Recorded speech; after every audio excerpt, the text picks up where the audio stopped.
Today, then, I want to clarify, Mr. Rice, who is in training, who has just joined the board, is here as an observer as part of this hearing, which I call to order late but sure, given that we've gotten so far. Recognizing, and I think we should, as calling to order, the first thing that we do is take a roll. I will be doing that this evening. Thank you. Tony Allegretti, Ricardo Diaz, Here. Scott Dossett, Here. Katrina Kindle, Here. Daryl Price, Tony Rice. Here. Thank you. So it's hard, but it's a good thing that when we get together, we go over a little bit of where we are and what's coming. Today, this meeting is focused on a hearing to which we will get to in a little bit with a closed session. I'd like to announce that we also have another hearing, closed session, a week from today. So we are your date night. And then, I mean, Katrina, we could. And then on the 15th, no, I'm sorry, at the end of the month, on the 20, I can't remember the date now. The 27th. On the 27th, we will also have, that'll be our regular meeting. Hearings are for cases, appeals themselves, and then the regular meetings is advancing the other work that we do. And then on the 27th, therefore, as part of our regular meeting, we will be conducting, where the dialogue is a little bit more open, as a hearing session on the second part of our buckets of lists of things that we are examining as possible changes. And on the 27th, the discussion is on changes that could be done to the ordinance, if I remember correctly. You will see it published a few days before as with the official announcement for purposes of open meetings act. But it's a good opportunity for everyone to bring their thoughts as to what are the, what are the people's thoughts about changing the ordinance and where, and then we'll take them all down. We're trying to go systematically with a series of proposals so that we can get to them. And that will be through our regular meetings, not through hearing dates like today.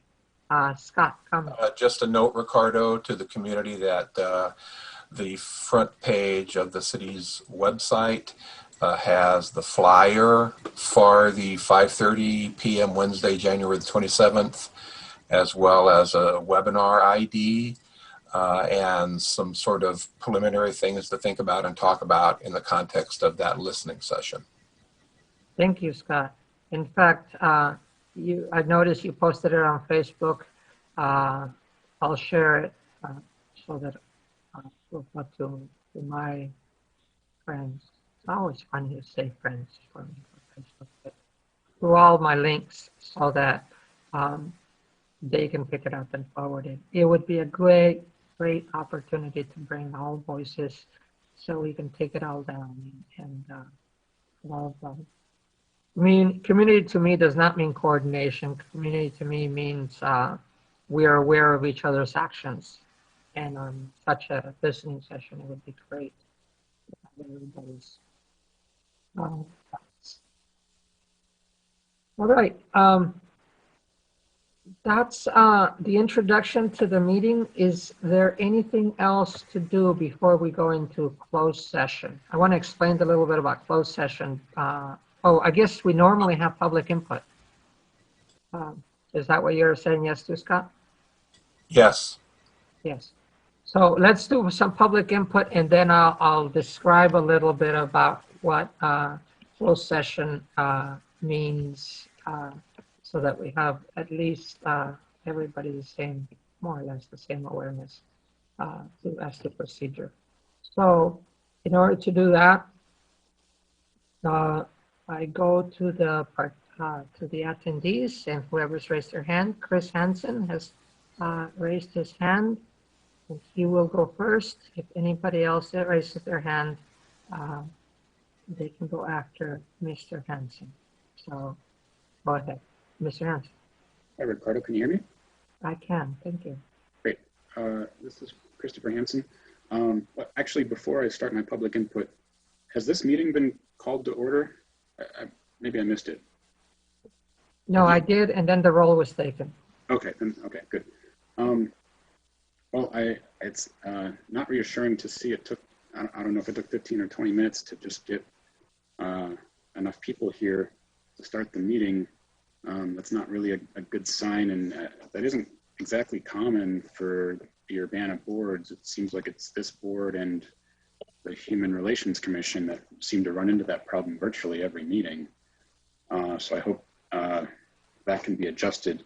It was a little unclear to me. It sounds like the new member, Mr. Rice, is not sitting on the board right now. He's just attending kind of as a member of the public. I think that was said. It wasn't clear to me if he was a voting member, but I think not. But I think it would be good since, well, first of all, welcome, Mr. Rice. And when Tony Rice was assigned, the mayor kind of had a little write-up for the public to see about her, mayoral appointment. And it has, a little bit about Mr. Rice in there, but it actually didn't mention anything about his interest in policing. Didn't mention anything about his experience in policing or why he's applying to be on this particular board. So maybe it's better saved for another meeting, but I think some kind of introduction would be great and maybe give some reassurance to the public that he has an interest in this. So that's that. And then at your last meeting, Carol Mitten brought a propagandist to talk to the board, this Ben Girt person who kind of paraded himself as a legal authority, but really he was just there to kind of deliver a type of propaganda to you guys in favor of less review of the police. That was really gross and concerning. I don't know why that was entertained for so long. And then there's this issue of the CPRB board member, the CPRB members being sanctioned for disclosing anything that might go on in closed sessions. I communicated concern about that to Mikhail back when he was the chair. I've emailed the entire CPRB multiple times. I've sent you an Illinois Attorney General letter and another court case letter indicating that the city and its staff couldn't do that. I authored an article on checkcu.org, again, illustrating those problems and citing those sources. Not a single one of you has ever commented on that. Not a single one of you has emailed me back or made any utterance in regards to that issue. And I can't understand why that isn't of concern to you. If someone has threatened you in some way or intimidated you to take away your free speech rights when you leave these meetings, that needs to be investigated and that person needs to go to jail. There is no statutory authority that I can find anywhere that allows for someone to threaten you in any way or intimidate you in any way to take away your right to speak when you leave that session. So for some reason, you guys don't find it concerning. I don't know why, but I think it's extremely concerning, and I would implore you to look into that and give some response to the public to indicate what you think the situation is there. I also want to point out to the public that at the last appeals hearing, which is what's happening tonight, the closed session was nearly 3 hours long. The appellant spent only 23 minutes talking about their complaint and their appeal. So I wonder, I know part of this is practice, but I'll also point out that the appellant wasn't able to see or hear anything that the police had to say about their complaint. And I wonder if we think that this is a process that most members of the public would like to involve themselves in given those circumstances. Thanks. Thank you very much for your contributions. Is there anyone else that wants to for members of the public who want to contribute. Members of the board. I don't see any more. Yes, Carol Mitten. I just wanted to note for the record that Daryl Price has joined the meeting, and thank you, Daryl, for joining us. Thank you. Yes, Daryl. I'm sorry I'm late. Thank you. You're here. It's all the traffic in Urbana, I'm sure. No, in my case, definitely I had some technical problems on getting on, so I was delayed. I think that point is right on. It's hard to get, but in these COVID times, probably 3 or 4 times my computer has blitzed on sound, but it's now here. Any other members of the board have comments before?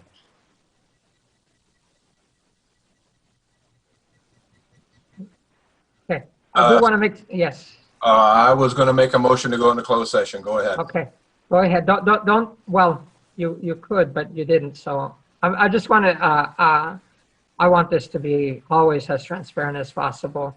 As far as some of the comments made, Mr. Rice, it's great to have you here.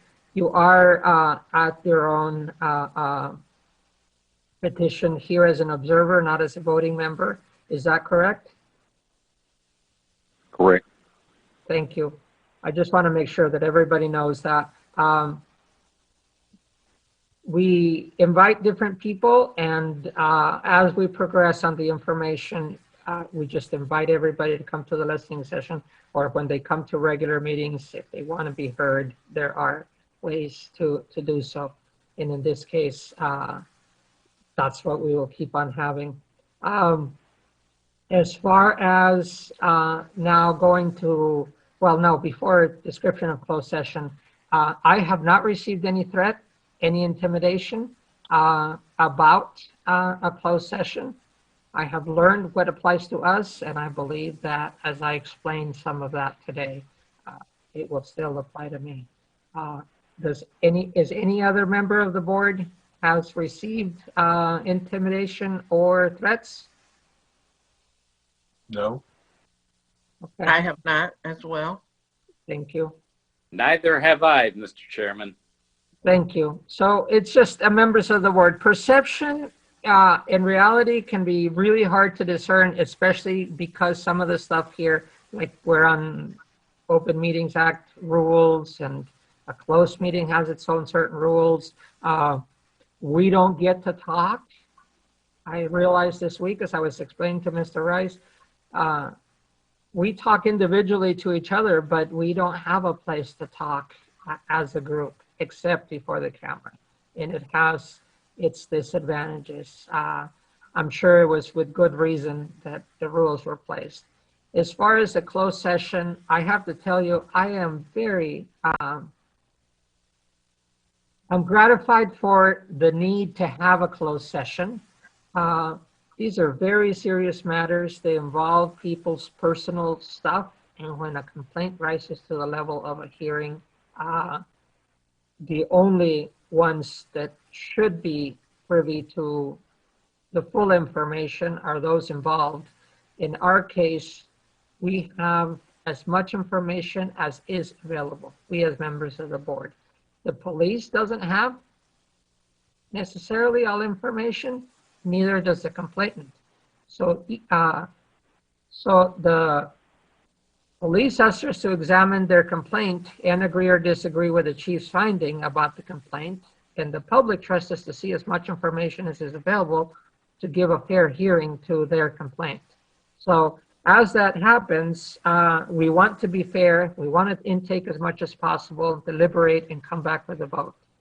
Unfortunately, gathering all this information takes time, but presenting it to the board takes its time and its toll, definitely.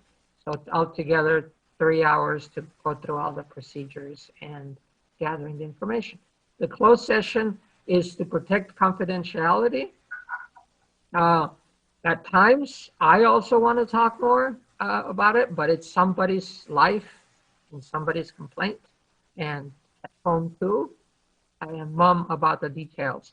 The fact that we have a closed session points us in the direction of it's closed for a reason, and we initiate a closed session, we close the closed session, and then we come back with the public vote in a conclusion to the public. So we don't know whether it'll be in an hour, 2 hours, 3 hours when we come back. But as volunteers, I thank you for all your time here as members of the board, for all the employees that are backing us up, and especially for the public that comes. And yes, Mr. Hanson, every time you're here, it's also a very good thing for keeping us in check and reminding us of many of the other things that need to be done here. 2 more comments before I'll entertain that motion. Often the materials that are presented are for the board. Sometimes the PD or the appellant do not have all the materials in the same way, but we do. And the closed session is to focus, to stay on topic. Information is presented that is relevant. In the closed session is for the appeal only, not for any other matters. Board members, any questions about closed session or what we are to do? There being none, I'll entertain a motion to go into closed session. Well, if I can make a quick comment before we do Please. something else that was noted in public comment.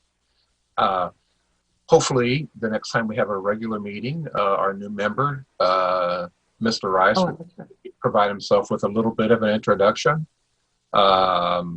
You know, let me assure members of the community that are listening that an exhaustive interview process is followed for appointees of the board. And I think the goal is to try to find not people who necessarily have particular interests in advocacy or bias about policing in any fashion, but people who have a well-rounded, thoughtful, perhaps volunteer and professional career that involves some problem solving.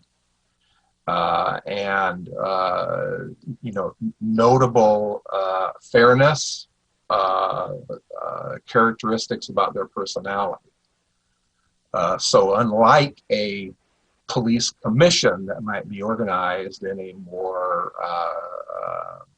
rigorous model of a review board, we're not looking for people who have got professional legal experience or advocacy experience. We're looking for people who are good, upstanding members of our community who look at fairness, and that's the thing I think that makes a good board member. Thank you, Scott. Thank you. And next week at the listening session, if we want to change that, that's great. But for right now, the mayor is the one that appoints. We have been part of the last 3 or 4 interviews. We are at least a member of the board, but the decision, final decision is not ours. It is the mayor's appointments. So Okay. I'll go ahead and make that motion to go into closed session for the purpose of conducting an appeal hearing on cases AP 20-1, -2, -5, -9, and -18. A second.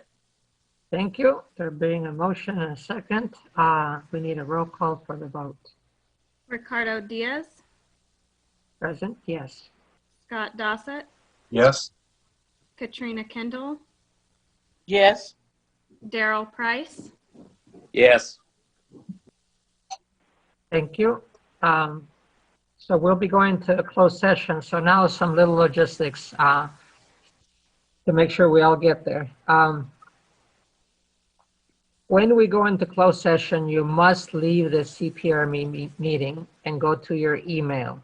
In your email, you will receive another link to a Zoom session from Kate Levy. So when you open that mail, you just click through and join that Zoom meeting. That Zoom meeting will be run wholly outside of anybody, any observer except technical help. So the city doesn't have access to that, the city people that would be part of the hearing, neither does the public. When you click into the Zoom meeting, you'll be in a waiting room. And so I will let you in at the time, and I will record the session. The recording of a closed meeting session is only seen, it is there for the PAC, those people at the state level that would resolve any questions on our use of the closed session. So when you log off, look for your Zoom. When you're in the Zoom, wait a little bit, I'll let you in. And I essentially manage the in and out as if it was a regular room. Yes. Oh, I thought there was a question. Yeah, well, I have one. Is Mr. Rice going to go with us, and does he have instructions about how to do that from his phone? He's been invited to it. Okay. Mr. Rice, I don't know which way you want to handle it. Technically, there is a way to do it for you and to get an invite to the Zoom meeting. I don't have it right in front of me, but I can get it for you. It just depends on you. Okay, I'll accept that. You I'll can try to accept get in it. there. I believe Kate can give him the instructions that he needs.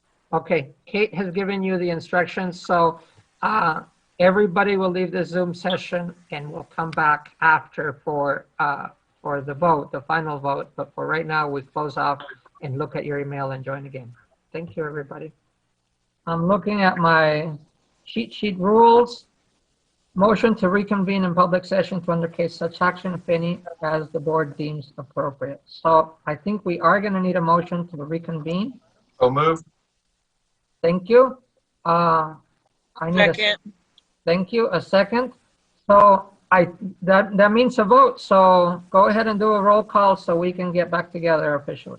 Ricardo Diaz, Yes. Scott Dossett, Here. Katrina Kendall, Here. Daryl Price, Yes.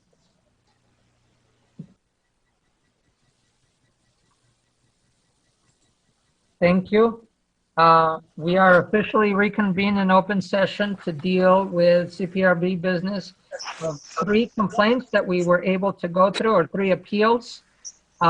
We will vote on each one by roll call and then tally to see what the totals are. The deliberation has already happened. The parties have presented, and for everybody's knowledge, we have, I'm going to just do a quick, just 1 or 2 words of what the choice is, that the board is limited to voting with by ordinance. So number 1 is, correct me somebody, but, yeah, because I don't have the exact text, but not sustained. That is not sustain the chief's findings. Number 2 is sustain the chief's findings. Number 3 is to remanded for further information consideration for being further investigated. Number 4 is no finding. And number 5 is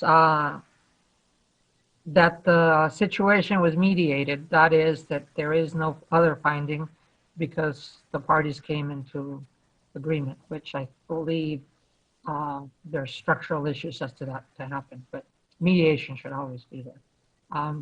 Anyway, any questions or comments as to that process? Since there isn't, we will go ahead and take each one of them and ask for a roll call. So this is no names, closed session. So this is AP 20-01,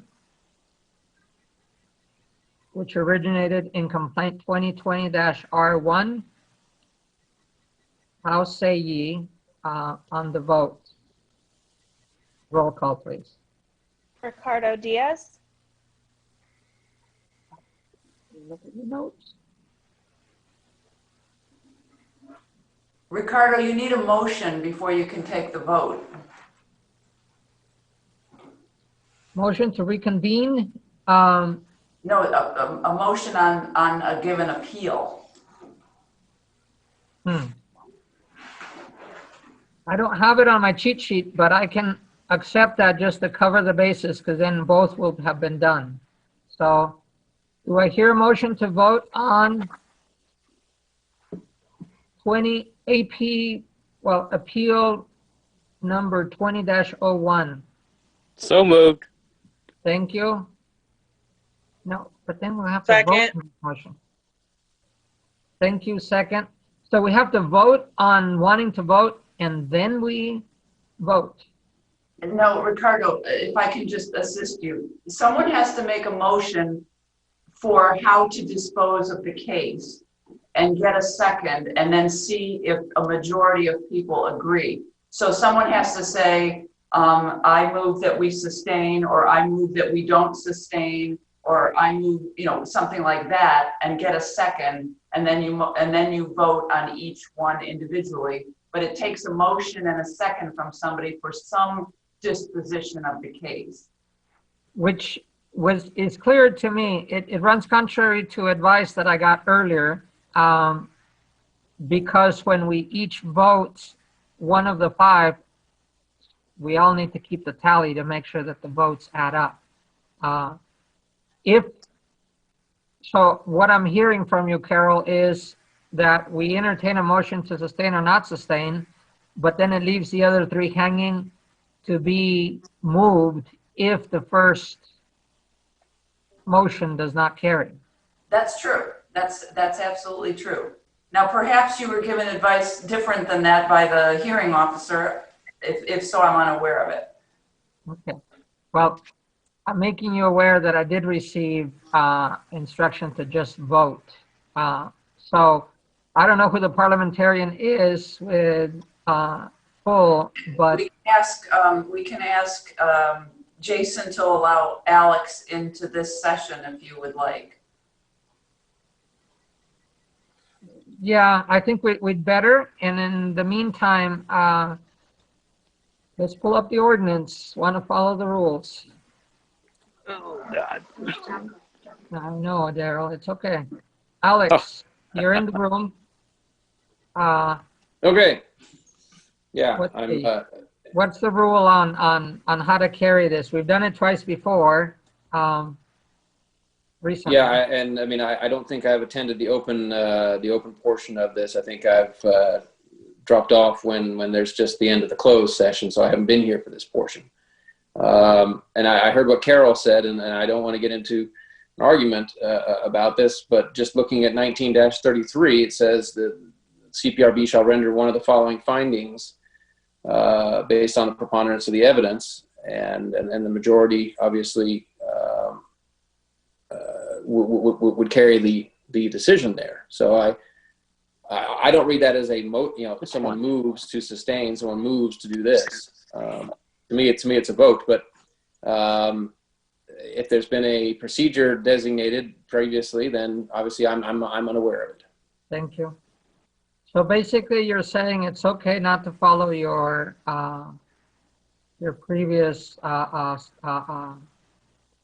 which is fine by me. I'm looking at our procedure manual just to make sure I'm clear there. So just to be clear, and I'm fine with whatever. I mean, I'm not objecting to what the hearing officer is saying. So I just want to be clear that, Alex, when you say that they should just vote, that each person declares which of those five things they think is the proper disposition. Is that what you're advising? That's that. I mean, that is one way that I'm reading this. Yes. Again, if prior practice, and Scott, I see you're shaking your head there. If prior practice has been that the board has made a motion and done it, then let's stay with the prior practice. But I'm not trying to cause any midnight heartaches at this point in time. We've all had a very long day, but the practice, as I remember it, is for a motion to fit one of the 5 categories that exist in 1333.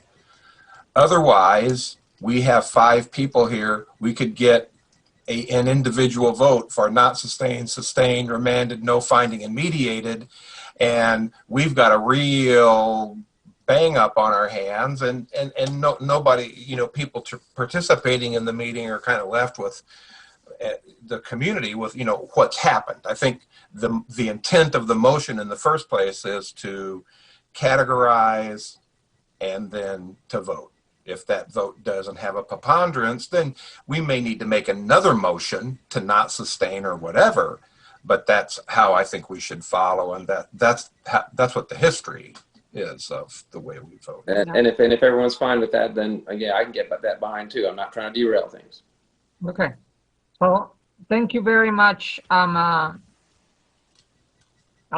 take then all that advice to say, I will take a motion for one of the 5 choices that we have before us, and we'll see where that goes. Does anybody want to move sustain, not sustain, and remand, no finding, or mediate?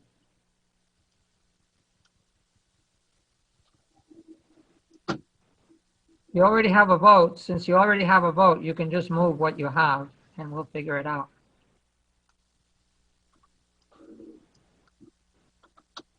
Interesting.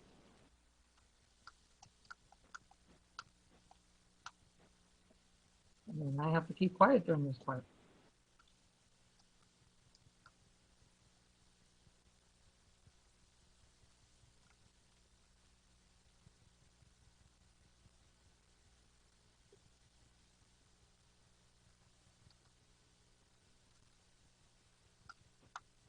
Can you say that again? Sorry, I had to.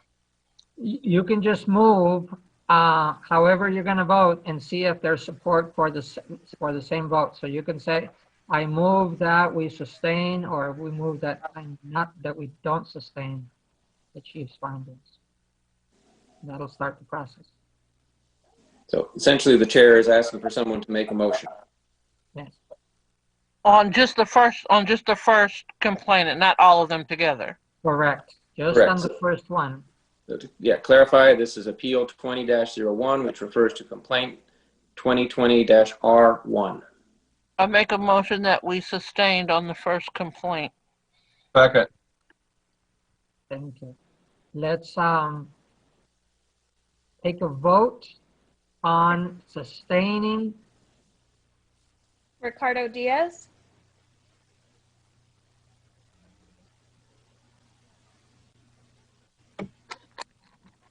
Ricardo Sustain. Diaz, Yes. Scott Dossett, No. Katrina Kendall, Yes. Daryl Price, I will abstain because I believe the Civilian Police Review Board has no jurisdiction to entertain this appeal.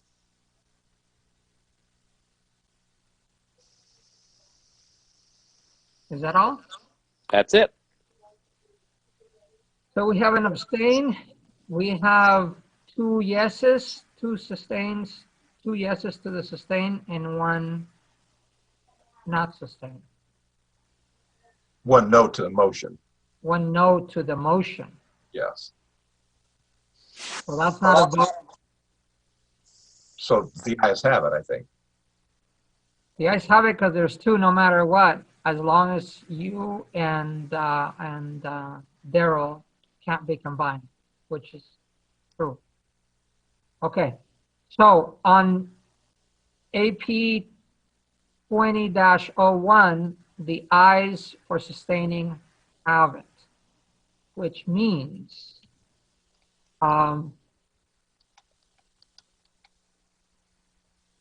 where the members determine that the chief's finding is supported by the evidence. Thank you. Okay, make a motion on AP 20-02 or complaint number 2020-R3 that we sustain the chief's finding. On sustaining of AP 20-02, let us take a vote. Roll call, please. Got to have a second first. I second. I second. Thank you. Ricardo Diaz, Time and notes.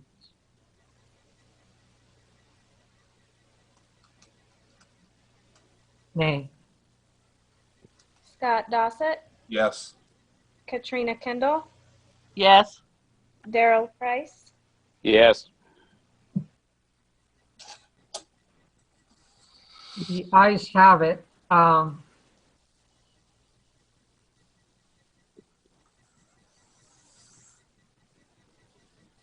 On item number AP 20-05, need a motion. I make a motion that we sustain the chief's findings letter for AP 20-05. I'll second the motion. Thank you. Let's have a vote. Ricardo Diaz, No. Scott Dossett, Yes. Katrina Kendall, Yes. Daryl Price, Yes. The ayes have it. That concludes the voting of the hearings of the hearing of 3 items for today. I